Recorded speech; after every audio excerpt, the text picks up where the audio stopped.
of England. We've conquered all of Europe. We're never gonna stop. From Palestine to Turkey, we've won the fucking lot. But Paisley and the Shankly, the fields of our field goal. We are unsupported, and we come from Liverpool. Oh, just in time, Nicholas. Whoa. Look at that. Amazing. Huh? Unbelievable. How's that? Next level. Harry Houdini myself into the show. How good is that? And Look then at all of a this as well. sudden, Whoa. and just like What's that, going on here? Wow. we've had This a couple is of late goals here. This is big. Yeah, Wow. jeez. It guys was hear 1-1. It was, Yeah, we yes, got we you, can, George. George. It was 1-1 at one stage, and literally we were just about to get full time, and obviously Nick comes in, scores one, and we go 2-1. Back two. Then straight from the kickoff, we win the ball, and George comes in, scores another. Unbelievable. It's like This is- Southampton. that's- Which is fitting. that's I just came from futsal as well. I literally just raced in, and my microphone decided not to work. So it's brilliant timing, by the way. We still got you, mate. That must explain the sweat there. I can see a bit of sweat on the forehead there. That's what happened. Did you? Oh yeah, How many goals did you score, I've George? come. Bro, I was Mo Salah in front of goal, man. Like seven attempts, did not put one of them away, but we won 1-0. I was about to say he had that many shots and nothing happened. Tell you what, clean sheet. It's the clean sheet that matters. It's not the All that goal. matters. It's the clean sheet. That's the point. That's one love, days. exactly. Well, how are you, George? It's been a Well, while. It's been a while. I've been a little bit busy, but I tell you what a time to come back. It's it looks like we're back on winning ways, and there's something that's been happening in midfield that I'm really, really interested in discussing. But I think the best thing to do right now is just celebrate and just be a bit what do they call it? Waxing lyrical about Liverpool. 4-0. Wax on, wax Guys, off. I want to go one by one what we think of because the games are coming thick and fast, as they say right now. Pete, are you happier with the midfield right now? And I think there's one glaring reason as to why, or maybe two glaring reasons as to why this midfield seems to be performing a lot better. I'll give you a hint. He's Spanish. but he's Brazilian. And I'll leave it at that. No, look, he's look, Thiago and Fabinho side by side. The stats are there, by the way. They still haven't lost a game with them two playing. People lie, numbers don't, and they're the numbers for you. Just like when Tsimikas plays. But then again, we'll get to that a bit later on, won't we, Jimmy? Yes. Now, but it's the midfield. What I've noticed since it may have been against the loss against West Ham, but we've been crying here for weeks on end to not so much have the two midfielders nice and high all the time. We've actually asked for either a 50-50 or one just stay deeper with the other. And what Thiago brings is that ability to get deep, win the ball, or not win the ball, but receive the ball in deeper areas and literally dictate play from a deeper area, which is a skill in its own. And obviously with Fabinho's unbelievable defensive qualities, he sits deep, obviously naturally, because that's his role. And it allows, whether it's Ox, who's been great the past couple of games, or Henderson now, obviously filling in on the weekend, who did his job again. It's just that next level of having Thiago being able to dictate play for so deep.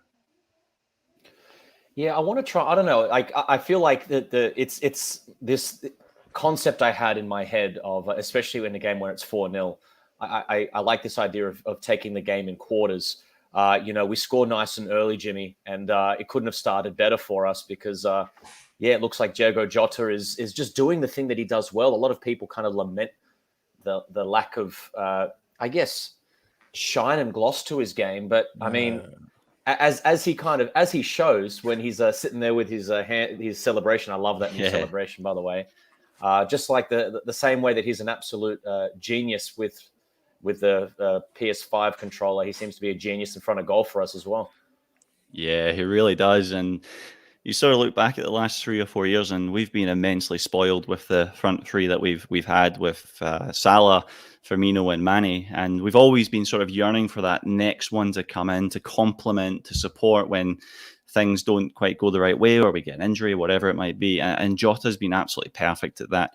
You're absolutely right. He's probably not the most standout at times, but when you look at what he can produce and what he does for this club, especially since he's walked in the door nearly 18 months ago, we have been so fortunate. And you look at that price tag of, what was it, £40 million? That was a steal and a half, that's for sure. He was absolutely fantastic. Really filled in that sort of false nine role really well. That we all know Roberto Firmino is, I guess, the king of in modern day football. And that's what we need to see from Diogo Jota. So it was an absolutely magnificent performance right from the very start. So very pleased to see that continue as he gets more game time. Yeah, and I want to come back to you on this one because your boy comes in and is absolutely fantastic. I mean, that's what we wanted to see. You know, it's what made that left-hand side so dangerous. There's a period where Mo Salah is absolutely deadly on the right, and then in the next season, you kind of see this rivalry brewing between Mo Salah and Sadio Mane in terms of who's going to score. And me and Pete talked about this long back in the days of the couch, where it seemed like Klopp switched the direction in which we're playing, and then Mane became the main man. And I think now Salah's like the Matrix. He's like Neo, who's just figured out how to do it no matter what.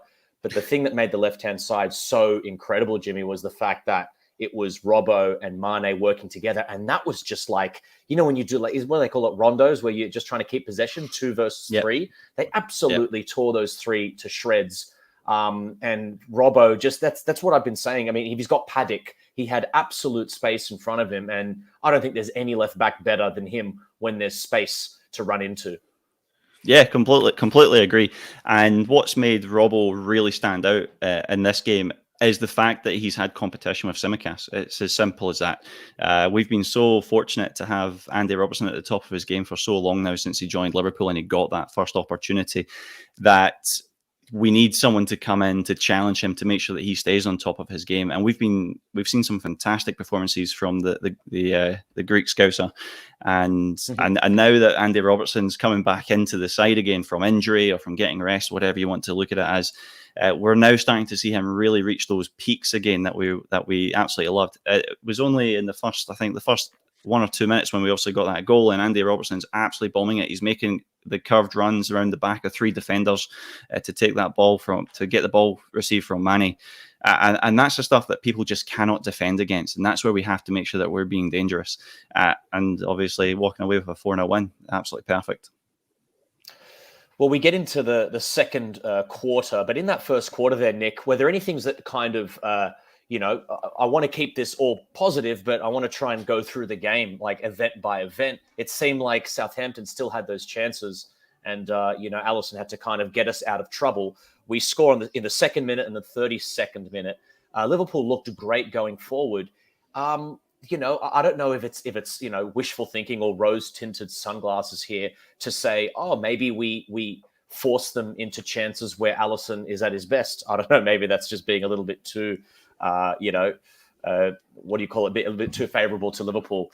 But still, Klopp said it. He wasn't happy with the chances that were conceded. But as we kind of edge to the half an hour mark, Liverpool are in control, but we do give away 1 or 2 chances. Yeah, Alisson had to make a good save. I think there was a cross that came in from the left side, or our left side, Southampton's right. And there were 2 plays in the middle of the box, sort of almost unmarked, and the ball gets across. There's a touch and there's a snapshot, and Alisson has to go down sharply to his right and strong palm away around the post and out for a corner because that could have been a dangerous chance. And he also had to pull off a few saves as well. He had a 1-on-1 where he had to put his body on the line and stop that.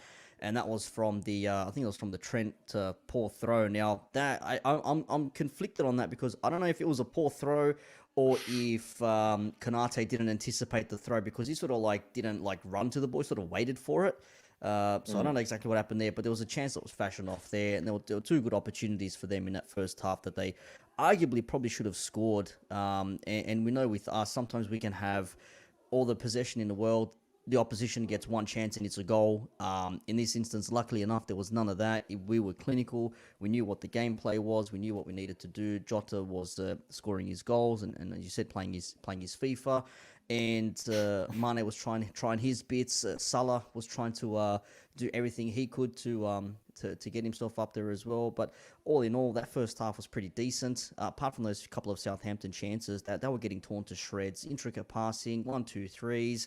And the assist for Jota's second goal, the combination of Henderson and Salah was just fantastic. I think there was a nutmeg to Salah and a nutmeg to Jota. So double nutmegs, that automatically should have you 10 minutes out of the game. I didn't change the rules. That's not allowed to happen in world football. And then I know Pete wants to talk about this, but that Thiago goal deflected, yes, but the touch and the rollover, mate. When I saw that, I just went that this is going in for sure. Like, you just all the opportunity in the world. It was great to see him actually get himself a goal based on the performances that he's had recently, and he's looking like he's pretty much on track to do what we need him to do. Well, let's round off the second half in just a second with the man that Pete wants to talk about. But I just want to talk about this guy. He doesn't get on the score sheet, but look at that. That's 11 goals, 8 assists in the Premier League. That is incredible. I think the next person below him is like Jamie Vardy with 8 goals and 1 assist. Nine after the morning, I think. 9 goals, 1 assist. I mean, he's out on his own, Pete. Mo Salah, he doesn't need to score. He's got them scared no matter what happens. And I love that he's always had this part of his game. It just feels, I remember us talking about this a lot. It feels like he needs to score to turn into Lionel Messi. Now it's good to see him believing that without scoring.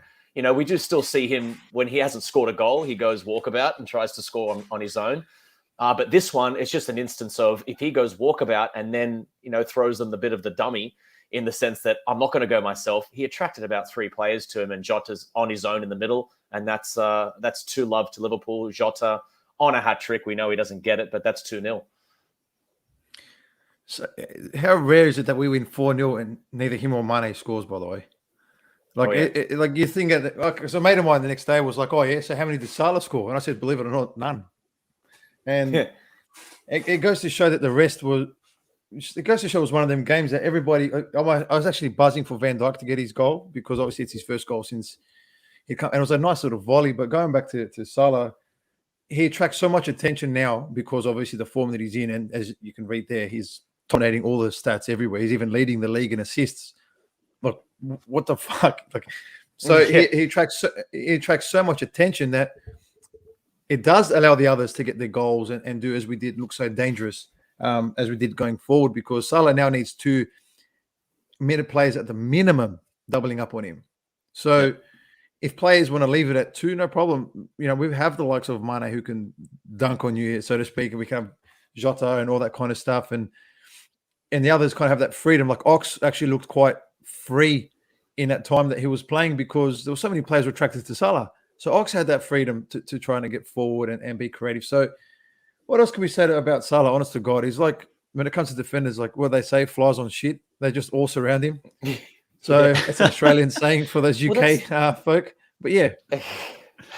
Well, that's what you want. You kind of want him to start throwing that curveball, you know, in the sense that he goes himself. And then one of these instances, I mean, we saw him do it for Egypt, where I think someone on Twitter put a compilation of his outside of the foot, you know, I don't know what they call those types of kicks, the banana style kicks, but they showed his compilation of him doing that. And Jurgen Klopp said he's just added that to his game this year.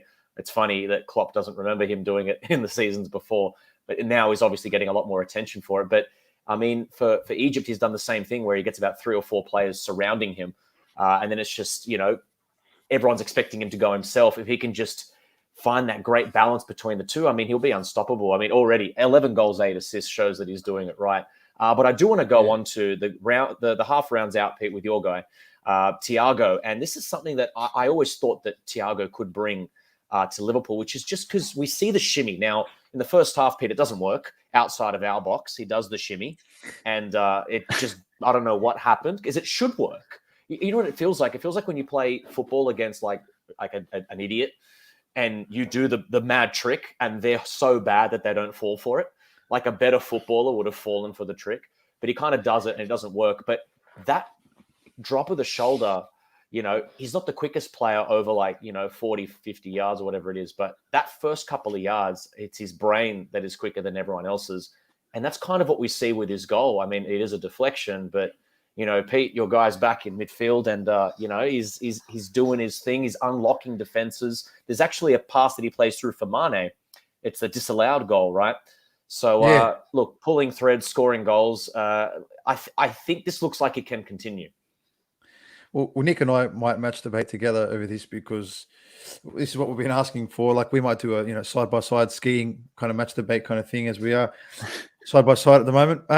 But it's one of them ones. Like Thiago, I really hated that noise early on about Thiago saying that he doesn't suit our style. He slows things down. He's this, he's that. If there's one thing that we can say about him, okay, he needs to be hopefully fitter for longer, and hopefully this is the turnaround part. And maybe Klopp does need to manage him as he has been, where he takes him off 75th minute every game, 70th minute every game. And you know what? With the form that we're in, the players that we have, when they're all fit, of course, and the way that he plays the game, if he was to play 75 minutes every match, it wouldn't bother me because I know by then at least we'll be in total control. If not on the scoreboard, more so tempo in game flow, because he's literally a conductor. It's unbelievable the way he does it. So I'm happy that people are starting to realize that he's not just back, but this is him, and he's added goals all of a sudden, which is excellent. But Nick, if you want to talk about the goal, it's all yours. No, not so much about the goal, but more so about like him playing a certain amount of minutes. Like if we can have a game won within like the first 60 and everyone knows it's done and dusted, then you can take him off no problem. Same way where we're 3-0 up and it's the 80th minute and you're like, all right, boys, take an early breather, like come off and it's all good. So that's probably one way to manage it. But when you have someone who can come into the midfield as well in place, where he came off in the 59th minute or something, it was before 60, and that's when I think who was that came? Was it Trent? Not Trent. Was it Ox Chamberlain that came in for him? I think. Yeah. Ox comes on for him. Yeah, I think. and he had a decent game. My man. He was trying to play some nice little slinky passes and all that good stuff, and he was operating down that left side. He had a few interchanges with Robbo, but all in all, like Thiago, like you said, if we can have a game done and dusted within 60 with our strongest 11, then you can take him off and do that player management and risk management and avoid trying to overplay him so he avoids injury. Kind of like Matip, which I found weird actually, because we were expecting Matip to start in this game, but he started Konate, which was an interesting one for me. I didn't see that coming at all, to be honest. Yeah, well, I mean, I do want to go on to that the idea of Konate and Virgil van Dijk. Maybe we'll go on to that very quickly. I did want to get back to the midfield, but as we kind of round out the first half, Konate does have that little slip. And I do think, Nick, you mentioned before, I don't know, if it's Trent's fault or Konate's fault. Yeah. I think perhaps Trent's expecting it to be more of a Matip where he comes forward and is a bit driving more with the ball. But look, it's a bad throw in my opinion. And Konate does kind of well. I mean, he doesn't really know what to do in that instance. It actually reminded me a bit of Kabak when Kabak came into our side and he was like kind of new. And he's like, oh, do I come for this? Do I go? So they got to work that out. But all in all, it kind of feels like, Jimmy, that it's a little bit of a turning of the tide. It looks like Klopp is a little like he loves Matip, and I think he's. Oh yeah. It's weird with Matip because Matip's older, and so he knows he can say to Matip, you're not going to get as much game time. I've got this feeling, and this could just be a little match debate for all of us right now. We can all open up the forum. Maybe his feelings are the same as mine. I think he's got a little bit annoyed of Joe Gomez's injury problems. He's injured again. And he's just gone, I shouldn't be looking at this Matip Gomez rotation. I need to be blooding in Konate and Virgil van Dijk together as much as possible. Yeah, for sure. When we've spoken about Joe Gomez before, when Joe Gomez is fit and ready, he's easily one of the best partners that you want for Virgil van Dijk. The problem is he's almost on the injury table as much as Naby Keita is, and that's not what you need right now. But bringing in a player like Konate, you want to make sure you're starting to really embed him into this squad, because the reality is this boy's got a lot of pedigree, a lot of quality, and he still has a lot to learn as well, right? Coming from the Bundesliga, coming into the Premier League, it's a different pace, it's a different style of game, there's a bit more aggression in there. You need to make sure that you're ready to match that when you enter. And Klopp's probably brought him into some interesting games, probably not games that I would have picked, but then again, I'm not the Liverpool manager and it's not my decision, so it doesn't really matter. But every time Konate's come in, he's stood his ground, he's done very well. He's played alongside not just Virgil van Dijk, he's also played alongside Matip, like he did, I think it was in the game against Porto, which we discussed that. We thought that was quite an interesting choice because a lot of the way that Matip and Konate play is actually quite similar in the way they like to bring the ball out. They like to make 20, 30-yard runs and then play that ball forward. So I think now's the time, as these games really start to come up, you want to see Konate to start to build. All right, well, he's played one game, then he gets a week or two rest. Well, maybe now we start to see Konate play 1 game, 2 game, 3 games. Okay, now we're going to have a bit of a rest. Then Matip can come in and play a game or two, a bit similar to what we see on the left-back side. So we know he's got the quality. We have to start really embedding him into the squad. And as Klopp does with a lot of his players that he brings in, he gives them a few months, gives them a little bit of a taster, and then he really starts to rely on them. Sorry, I do like this comment here from Joe. Oh, go on, Pete. Before I was just we saying with the move whole Konate thing. I think I got no issues with Konate making mistakes at the moment because you need to make mistakes to learn. And at his age, you rather make them all now. Do you know what I mean? Like it's something that, people are like, oh, he looks a bit sloppy or he makes a mistake and then he has to recover and win it. How about just saying how good is that he has that in him to actually recover and win the ball after a mistake? Like it's something that I'm sick of kind of seeing some players get targeted for something that isn't really a big deal. But when players who are doing things on the pitch, who like let midfielders run past them, it's a big deal, but you're not allowed to say anything about it. I look at it. It's I look at it as something like, you know what, let Konate make the mistakes now, because if he's making mistakes when we're 3-0 up, okay, you'd rather that than 0-0, or you'd rather that, if we're 1-0 down or whatever it is, or Southampton at home were comfortable majority of the game. Yeah, we had our bits and pieces, but let him make the mistakes now. Why not? But That's my only thing.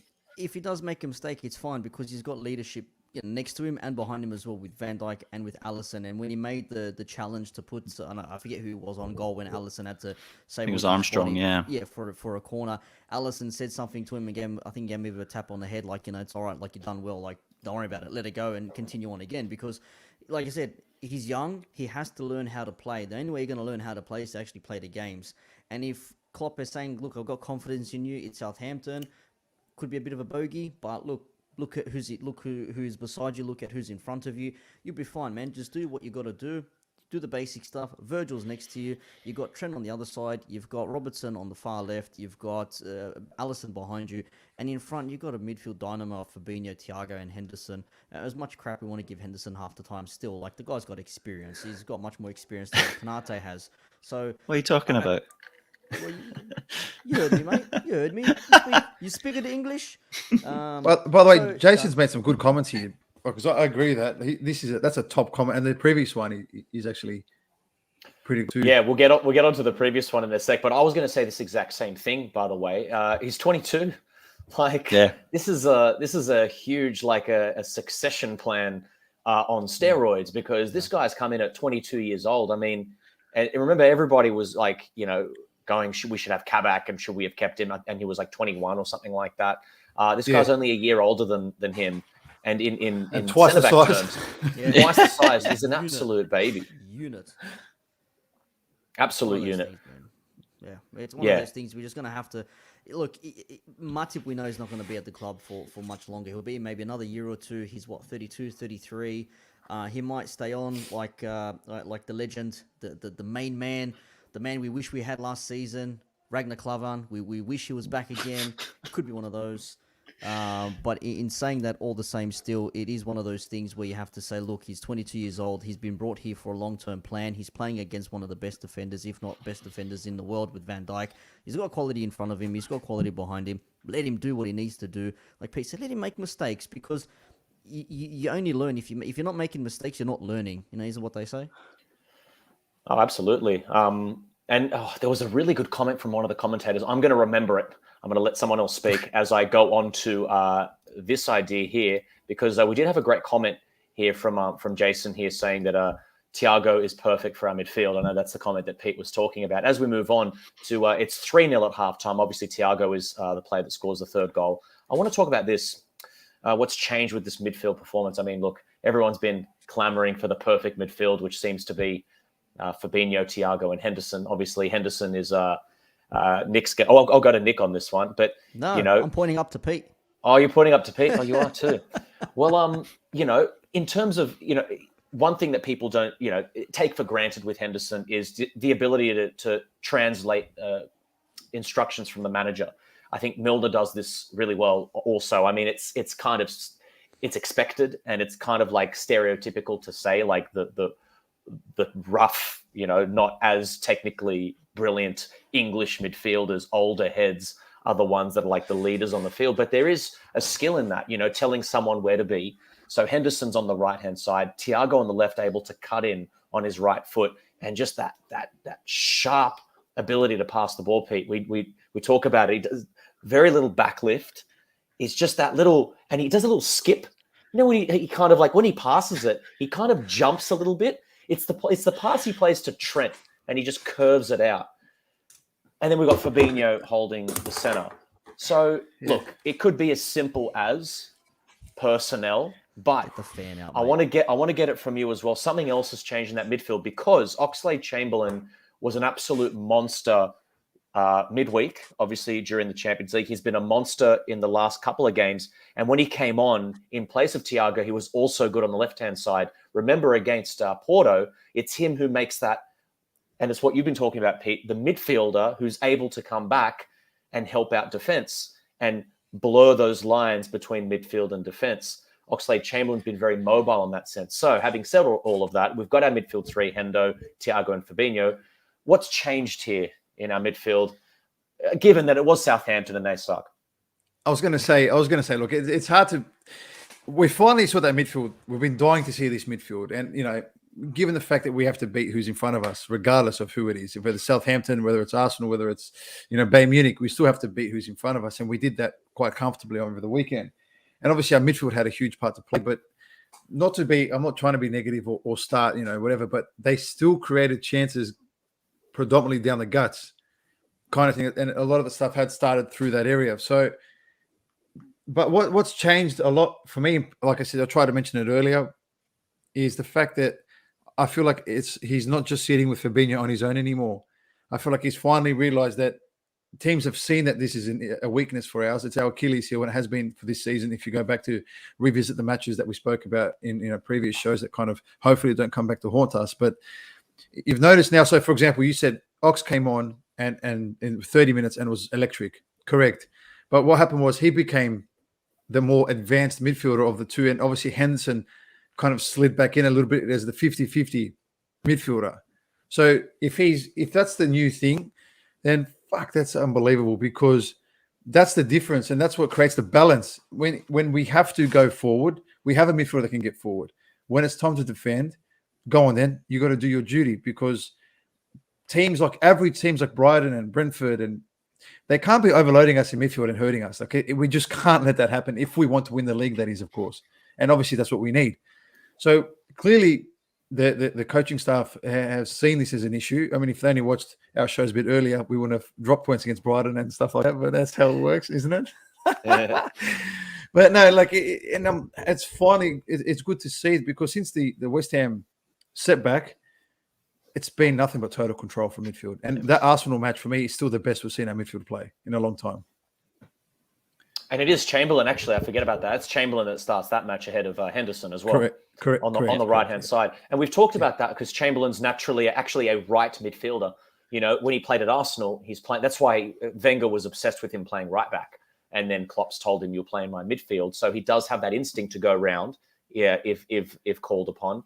But at the same time, he's also got that his shooting style is more suited to someone to hit laces from the right-hand side. He can kind of hit it across. We've seen him hit it across the goalkeeper. But I digress. Jimmy, is there something that you've kind of seen from the midfield that's different in the last three games? Because it was all doom and gloom a few weeks ago. Chelsea were too far ahead. They were too good. Now we're, 2 points or a point? No, 2 points behind them. Maybe 1 or 2, 2 points. City are 1 point 2 behind points, them. yep. And all of a sudden, because what I feel like what's been happening, Jimmy, is that, and we've talked about this again, I think Klopp he wanted more goals. Last season, during COVID, I feel like there was like we need to defend our title kind of thing. And then we lost our defense. So how do you defend without defense?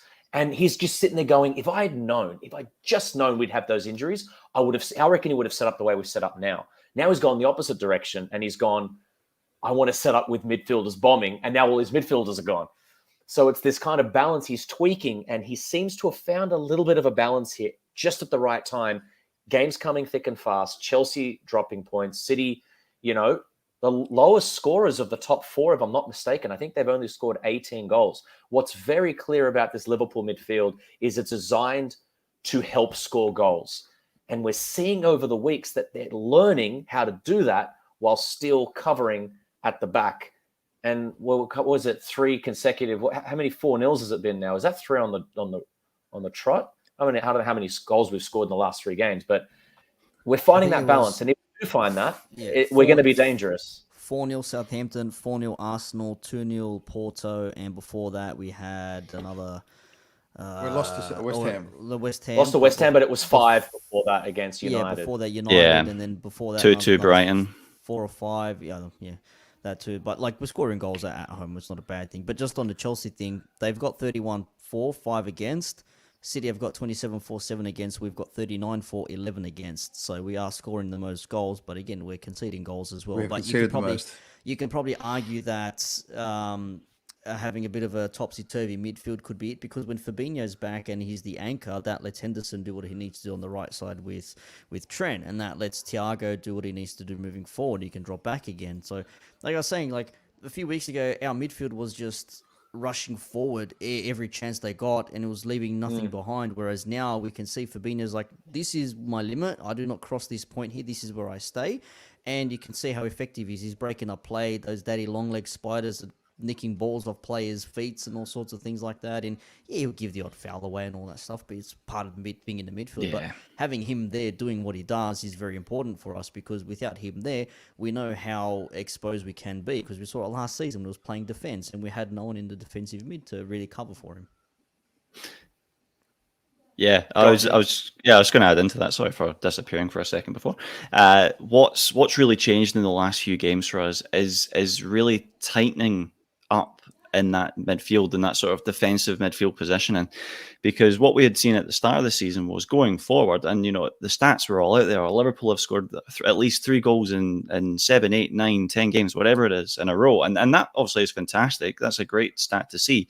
But then when we're conceding 3 goals against Brentford, when we're letting Man City score 2 easy goals against us and dropping points at home there against a big club, the AC Milan game where we had 2 quick goals scored against us, that's not optimal of a title winning side or a title challenging side. So it's clear that they've obviously spotted what the issue is, and even now when you see it, it's obviously the team's now been fine-tuned to really understand where they need to be and how we need to defend. Southampton had a chance on the weekend there. I think they attacked in the 78th minute, and they attacked with 3 players, and by the time they crossed the halfway line, we already had 7 players defending. So there's clearly been a message that's brought through because of what we need to do defensively to minimise any sort of sting coming through, whether we're 1-0 up, 2-0 up, 3-0, 4-0 up. We really need to make sure that we are controlling that ability to nullify teams getting an opportunity. And obviously, the teams are going to get a chance here and there. It's football, right? These are top quality players, whether they play for Liverpool. They're still quality players if they're playing for Southampton. They're getting paid big bucks in the Premier League. So they're still going to be able to forge opportunities some way, shape or form. But, I mean, that's why we do have a quality defence. It's why we do have a man like Alisson between the sticks. Yeah, well, we talk about, I was going to try and do a play on words, minimizing. Minamino comes on, by the way, in the last quarter of the game. And it all starts with Virgil van Dijk's goal. That kind of signals the beginning of the end of this game being anything that matters, because at 52 minutes after he scores, we start seeing the changes come in. Great goal from Virgil van Dijk, first of the season, if I'm not mistaken. And what a strange way to score. Injury. Yeah, first since his injury, which is fantastic. And, he looked like at first he didn't want to celebrate because it was Southampton. Then he does his little Ginny Wijnaldum hello to the camera, which is great. Really weird. What's that? It's like the scrap from the Little Rascals. Do they say hello like that in the Little Rascals? Scrappy, whatever his name is. Professor Zoidberg from Zoidberg from Slutorama, yes. Was that's not a bad comment. breaks our stride. Is that in terms of we came back better from the international breaks? Is that what Jason's suggesting there?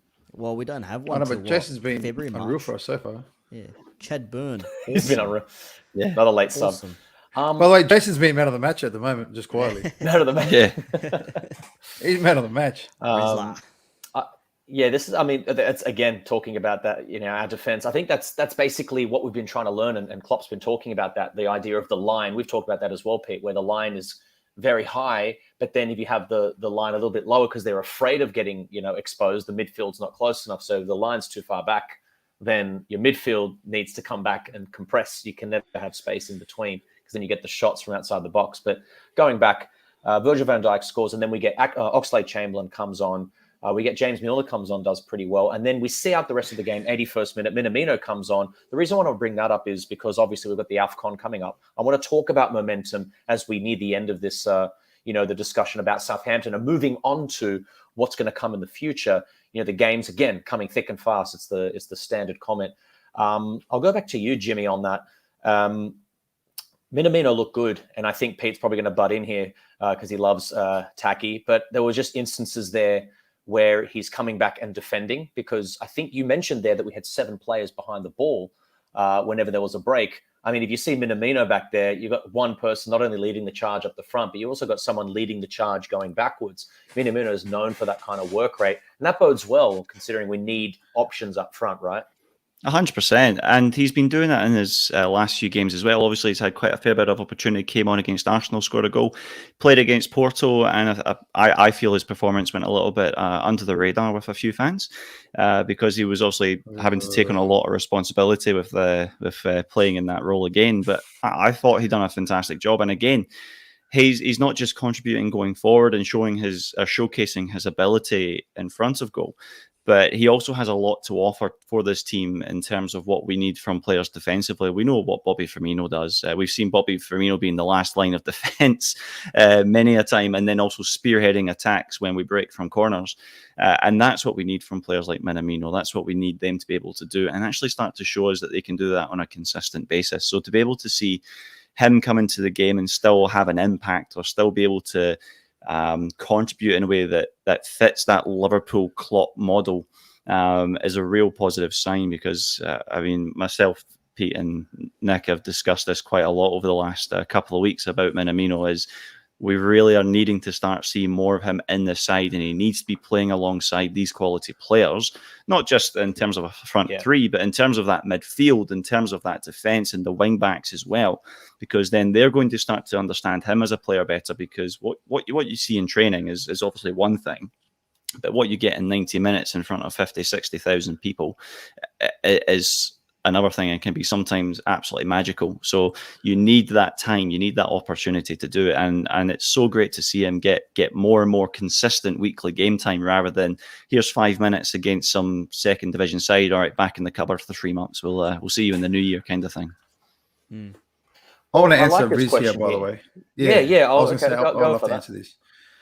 Yeah. Could he play midfield? For me, I'd play him in midfield only if he's going to play with 2 holding midfielders. So if he's going to play Thiago and Fabinho side by side, and making sure that defensively, that's the kind of shape where we don't have that 50-50 moving anymore, and it's just the two of them to allow Minamino to kind of, I'm doing a lot of hand stuff here, to roam in between those areas, then 100% I would. Yeah, I feel like I'm Rafa Benitez, just but it's one of those things that I feel like. You know he does that? He does that where he wipes his own name off the screen? Yeah. The Sky thing? Yeah. Drop back. But look, it's one of them ones. Nick's gone, by the way. No, look, I'd love to see him as that 10 on his own and kind of have that freedom to run in behind the 9 and rotate with Mane, rotate with Salah, and just allow that space for him to roam freely. That's when I play him as a midfielder. But what we're going back to that whole Minamino thing, and I think against Porto, I said it, he won the most tackles of any player in the team, and he also ran the most. He covered the most distance out of any player in our team in that game against Porto. Yet we had, I'm not going to mention, anyway, we had people on social media saying that he was poor, he was this, he's crap, we have to sell him, and the rest that came out of it, which was a little bit embarrassing. But it's what he is. He's actually tactically a really good player, and he knows how to play between the lines.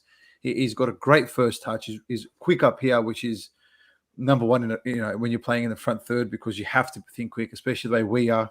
So I feel like I can't wait to see more of him. And if the AFCON, unfortunately, we lose, out of the 39 goals, was it, Nick, we scored?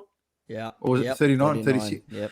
We lose, we lose to 22 of those goals to the AFCON. Yeah. So, which is terrible, by the way. But hopefully Minamino is the guy that kind of, if he's not scoring, he's providing. And I feel like he can do a bit of that. Obviously, Origi, we don't know how long he's out for, but yeah. Yeah.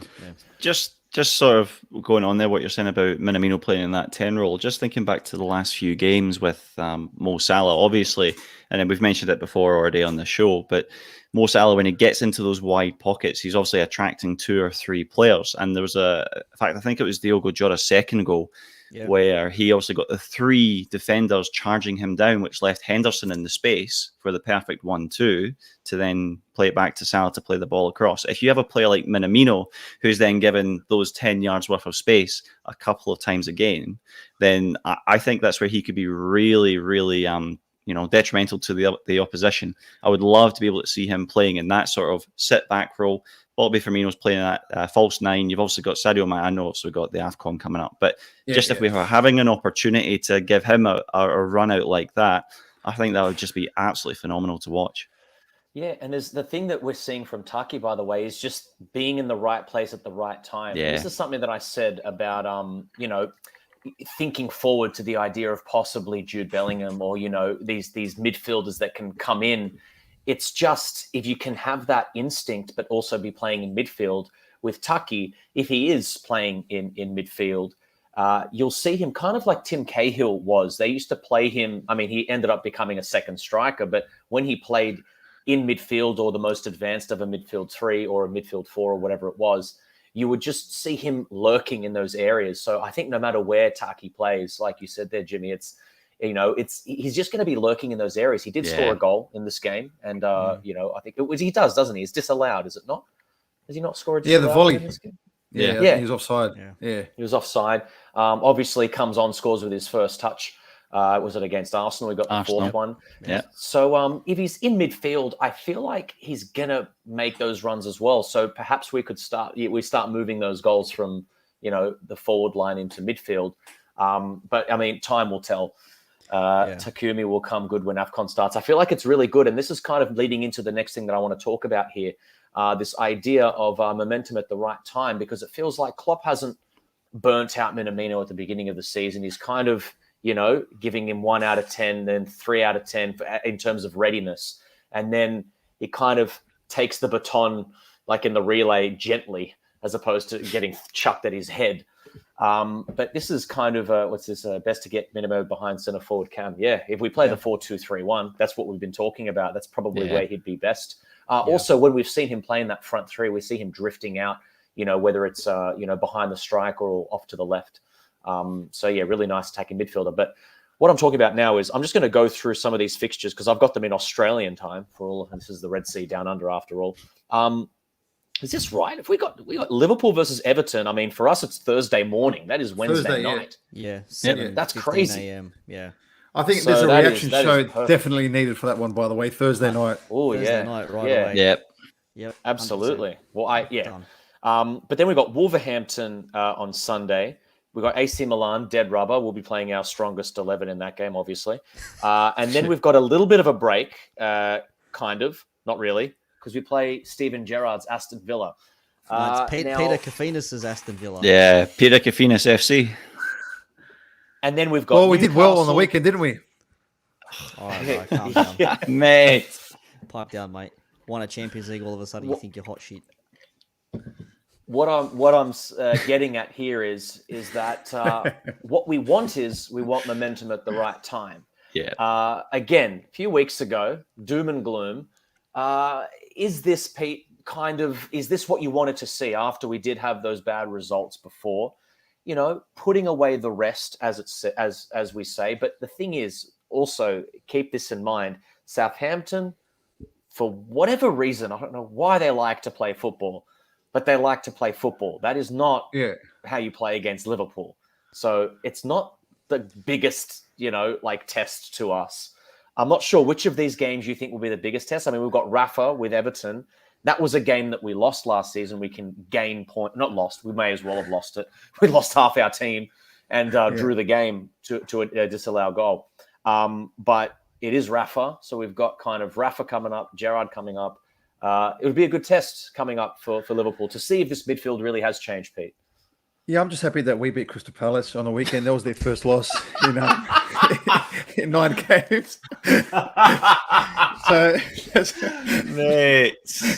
I'll have to get him. Sorry, George, the past couple of weeks, I don't know if you've been watching or whatever, but this has been going on and it's unbelievable. Look, the hardest game in the next few weeks, obviously, is against us. With Stevie at the helm, I think we're just going to be ready for that one. I think we're going to be definitely prepared mentally, tactically, obviously emotionally. So I think Stevie's got us at the right time, to be honest. And against Liverpool, I don't fear you guys at all.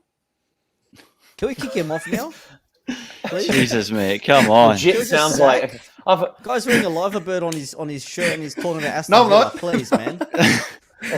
Mate, No, look, we get it. All jokes aside, George, the hardest game is obviously the next one. As simple as that. Like, no matter who it is, it's always the next game. But do you think it doesn't this? matter. So hold on. The next game. Tell me.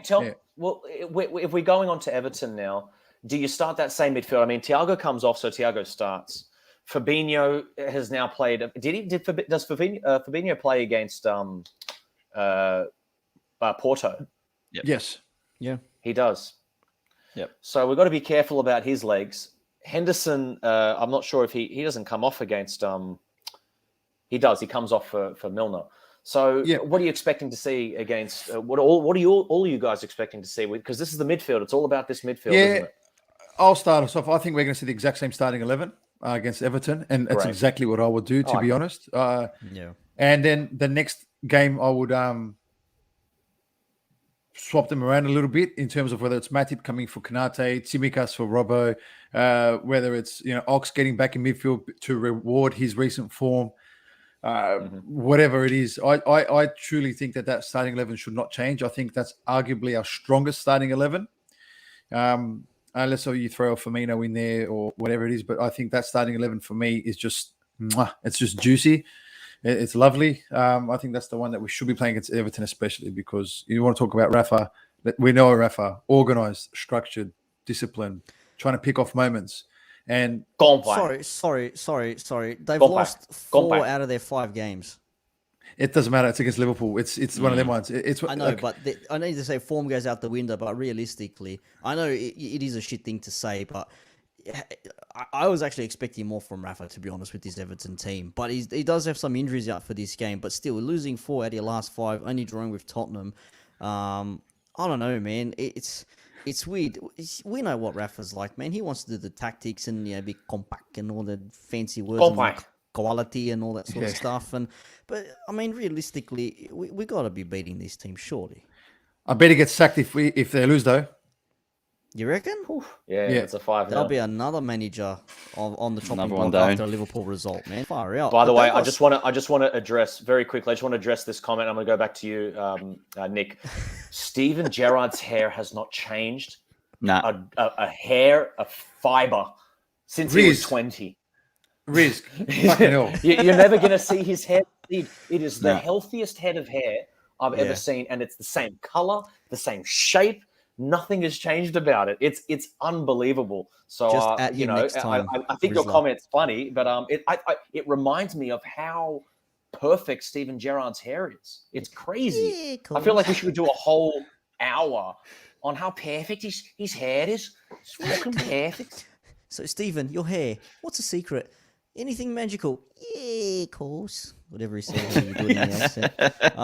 Every time. The Everton do have some players out there. Calvert-Lewin's apparently out. Davies, Yerry Mina, Holgate suspended, and Gomez is out. So they did some damage against us last season. So that's like half a team out, sort of speaking. But in saying that, still, yes, it is Everton. We are away at Goodison Park, and the crowds are back as well. So fuck me, that's going to be another atmosphere to behold. And how are the Liverpool fans going to treat Rafa, and how the Everton fans going to respond? You know what I mean? it's weird how football works. Like when he went to Chelsea and then Newcastle and back again here. So very, very odd. Yeah, it just keeps going down the ladder. But it's funny though, because we said form goes out the window for the Manchester United game, and we absolutely smashed them. And so I agree, and I disagree. It's just one of those ones you don't know what's going to happen on the day. You really don't know what team's going to turn up. I would love to see the same 11. I think for the Everton and the Wolves game, actually, you go with the same 11, barring any injuries. Obviously, man management during the game. Obviously, like what Klopp's done recently. I think when we get to the Milan game is when we start to see a bit more rotation. I mean, James Milner's already planned himself for the week for a rest in Liverpool while the rest of the boys go off to Milan for a few nights. But I think that's when we see a bit of a rotation in the side, and then obviously after that we come into seeing Aston Villa and Newcastle, and I think it's Tottenham we've got before Christmas as well. So then I think that's the perfect time to just get that bit of refresh legs, bring in that best 11, maybe make one or two changes. I would love to see Oxlade-Chamberlain get a bit more time again, because we've said it so many times about Oxlade-Chamberlain. When he gets a run of games, that's when he builds his confidence. That's when he really starts to perform. So the last thing I would want us to do is to sit him out for 3 or 4 matches and then only expect him to contribute 5, 10, 50 minutes here and there, because then we're not going to get the best out of him. And we have been seeing the Ox of, I guess that was it the 17-18 season before he got that injury. We're really starting to see that player again, and I don't want us to lose that momentum with him as well. So there's quite a fair bit of management that needs to go into the next few weeks. This is the last thing I want to ask as we wrap up here. Do you think anyone here, and this is just kind of like open for everybody, do we think that the rivals are wobbling a little bit? Obviously, Chelsea have drawn now 2 games in the last 3 or 4 weeks. Basically, they draw and then Liverpool lose that week. So, or is that right? No, they drew last week. When did they draw against Burnley? They drew just before the international break, when we lost to West Ham. We had the chance to catch up. We fucked up to them, and then we fucked it. So this is why I'm saying wobbling, because Chelsea, I have a feeling that Tuchel's got them running a lot. That they are trying to be everywhere on the pitch. They've got obviously that 3-man defensive line with the 2 wing backs. Not much happening in midfield, which means everyone's kind of trying to do that role. We've seen this happen with Chelsea. I remember back in the Scolari days when Bossingor was scoring like 6 or 7 goals. By the way, the right back scoring all the goals. I mean, it's kind of carbon copy, although Scolari's team fell away very soon. And, despite the fact that he was somewhat of a World Cup winning manager, Tuchel, I think he's more modern. He's got a lot more in his repertoire. But Chelsea always have these moments. They've had it with Ancelotti as well, where they just had it with Conte, where they run away. And obviously with Conte, they did win, but then the next season, they kind of were a bit exhausted. That's happening. They've lost a few of their players, obviously, to injury. Man City just aren't scoring. They don't have a striker. Given Liverpool's form right now, what are you guys thinking in terms of what the picture looks like? This is the thing again. I'm talking about momentum. Whoever puts their hand up first to answer it. Maybe I'll go to you, Nick. Do we feel like that this is an opportunity for us? Because I feel like Chelsea are really, really good. I want them to wobble, and the only thing I can think of is that they're running a lot, and they will run out of energy. Yeah, it's not easy to play this. If you think about it, the only other... here's the thing. Klopp with Liverpool, we run a lot, but then we do the gegenpress and we hold possession. City like to press the ball and then hold possession. Chelsea seem to be just doing everything very, very quickly, but at times they can sort of come to a stutter. And I think a moment of silence is deserved for the sacking of Ole Gunnar Solskjaer. Michael Carrick has taken over. They got themselves a draw this morning. Chelsea maybe shat the bed. They had like 20-plus shots on goal and nothing went in for them because De Gea was an absolute freak and every one of Chelsea's players was fluffing, and Jorginho managed to redeem himself with the penalty, which was, I don't know, softer than Play-Doh if you ask me. But when it comes to like the stats, according to Opta, I'm just reading off my phone here, we have over 7 shots a game on target. Second, City. Third, Chelsea. The accurate passes per match, is Man City with almost 600. Then we're second on about 521, and then Chelsea on 495. We got the big chances created. City contained the average possession. Chelsea have had the clean sheets. Now that's not to say that they've played against crap opposition that they can't score. They're just very well drilled. Like, their defensive structure is spot on. So you got to give them credit there. And we've seen what they're like when they come to Anfield. Like, we should have won that game effectively, but man, it was just Well, one they're of those five at the freak back occurrences. essentially, Nick. Yeah, they're which is five at why the back. it's hard to find space. It's hard to find space to run in between. It's hard to throw the ball through, and you just have nothing you can go. However, we are scoring on average 3 goals a game, which is not bad. City and Chelsea are scoring just over 2. And we've won possession in the final third more than anyone else. And I think in saying that, Chelsea are conceding 0.4 goals a match. City are conceding 0.5. We're conceding 0.8. So it does goes to show that Chelsea's defense is doing the business for them. But in saying that, it is going to be interesting. The next 4 to 6 weeks will probably be telling of where sort of we finish in our respective. We're finishing the table, because Pete said it. I think we've all said it as well. City, they might start slow, but they'll just get win after win after win and make it through. Ferran Torres apparently going to Barcelona. Not sure if that's January or end of the season. That could be something that might have them bring in a striker, maybe perhaps. But in saying that, Chelsea with Lukaku injured for the better part of a month or two now. Werner sort of like coming on and still being the unlucky player that he is. Mount's got a dental injury. I think he took his wisdom teeth out the other week. He's still struggling with that. And Conte can't do the running non-stop, man. The guy's hammies are going to go eventually. So you might be onto something there. I just don't see anything really being a struggle in our way. So long as we keep ourselves fit and in check, I think we'll be okay. That's the main thing. I don't care about what other people are doing. I worry about what we're doing. If our 11, 15 players that are key to us stay fit and on form, I don't see why we should have any dramas. I'll jump in on that while George comes back. The Chelsea thing is interesting because I don't know if you noticed or not, he's actually rotating the squad quite a bit. So, Hudson-Odoi is playing a lot of minutes. He's actually rotating. Yeah. The centre back, the young centre back, is playing a lot of minutes.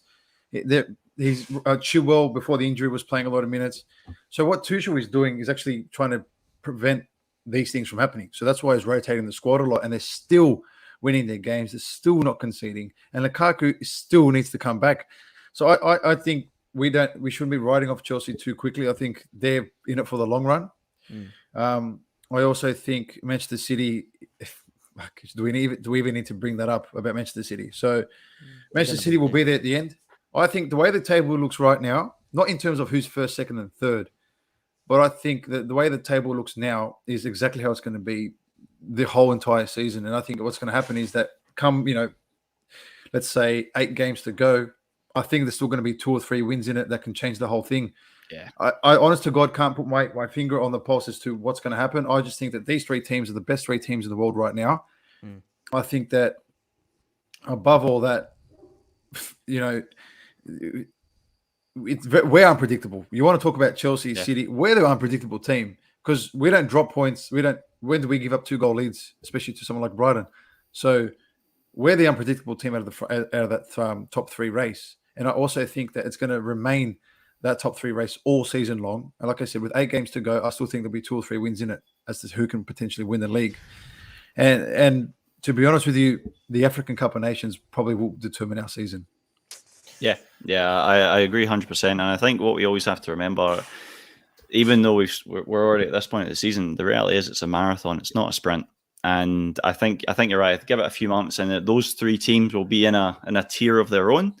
And then there will be the fight for 4th place, and you'll have your Man United, your Arsenals, your West Hams, Brighton if they're still kicking about up there as well. Who knows who else?